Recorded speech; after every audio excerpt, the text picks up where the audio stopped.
नमस्कार, राजस्थान 10 बजे देख रहे हैं आप और आपके साथ हूं मैं डॉक्टर जयंत मिश्रा। चलिए बुलेटिन की शुरुआत करते हैं।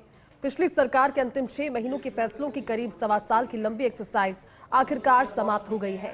इस दौरान करीब 450 प्रकरणों की समीक्षा करके कुछ प्रकरणों में कड़ी कार्रवाई की भी सिफारिश की गई, तो वहीं 300 से ज्यादा भू आवंटन के प्रकरण को लेकर गुण और अवगुण पर विचार विमर्श हुआ। ये रिपोर्ट देखिए।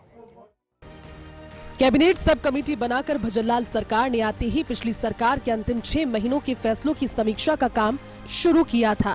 कमेटी ने नॉन बीएसआर आइटम के जरिए किए कार्यों की जांच समीक्षा के दायरे में रखा। 1 फरवरी 2024 को कैबिनेट सब कमेटी का गठन हुआ।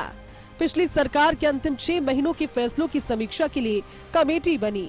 नॉन बीएसआर आइटम के जरिए कार्यों की जांच समीक्षा के दायरे में रखा। 1 अप्रैल 2023 से 14 दिसंबर 2023 तक के फैसलों की समीक्षा हुई। चिकित्सा मंत्री गजेंद्र सिंह खिवसर कमेटी के संयोजक हैं। मंत्री जोगाराम पटेल, सुमित गोदारा और मंजू बागमार कमेटी में सदस्य हैं। कमेटी को 3 महीनों में सीएम भजनलाल शर्मा को देनी थी रिपोर्ट। कमेटी का प्रशासनिक विभाग बनाया गया मंत्रिमंडल सचिवालय। कैबिनेट सचिवालय के सचिव को बनाया सदस्य सचिव। पिछली सरकार के अंतिम 6 महीनों में अगर वित्तीय अनियमितताएं हुई हो तो ऐसे प्रकरणों को समीक्षा के दायरे में लिया। ऐसे प्रकरण जिसमें व्यक्ति या लोगों या समूह या फिर संस्थाओं को व्यक्तिगत लाभ पहुंचाने के लिए फैसला लेने वाले मामलों की समीक्षा की गई। नॉन बीएसआर के जो टेंडर किए गए जिसकी राशि 1 करोड़ से ज्यादा है, अगर सरकार ने अपने चहेतों को नियम विरुद्ध कोई लाभ दिया है। करीब 1.25 साल की लंबी एक्सरसाइज पर अब जाकर लगा विराम। कमेटी के सदस्यों ने पहले ही साफ कर दिया था, अनियमितताएं दिखने पर ही प्रकरणों की जांच होगी। राजस्थान ड्रग्स फार्मास्यूटिकल लिमिटेड के मुद्दे को लेकर हुआ फैसला। सरकार को दवा उत्पादन करना चाहिए, लेकिन मेडिकल में 600 करोड़ के ऋण के उपयोग को लेकर स्थिति साफ नहीं। कमेटी ने स्पष्ट कहा कि दोषी अधिकारी बख्शे नहीं जाएंगे। कैबिनेट सब कमेटी की जांच में भीलवाड़ा में खान आवंटन का मुद्दा सामने आया, जिसमें जमीन को लेकर विवाद हुआ। भरतपुर में खान के प्रकरण को लेकर भी कमेटी के सदस्यों ने विचार किया। गांधी वाटिका को ट्रस्ट के बजाय विभाग के द्वारा संचालन की कमेटी ने सिफारिश की थी। उसी अनुसार कैबिनेट ने फैसला लिया था। सरकारी स्कूल सहित अन्य सरकारी भवनों के नामकरण करने को लेकर कमेटी ने नीति बनाने को कहा था। भामाशाह द्वारा राशि देकर अपने नाम पर सरकारी भवन कराने की रोक लगी। कुछ प्रकरण ऐसे जिसमें आवंटन के बाद डिमांड राशि जमा नहीं करवाई गई, ऐसे मामले विभागीय स्तर पर निरस्त कर दिए जाएंगे।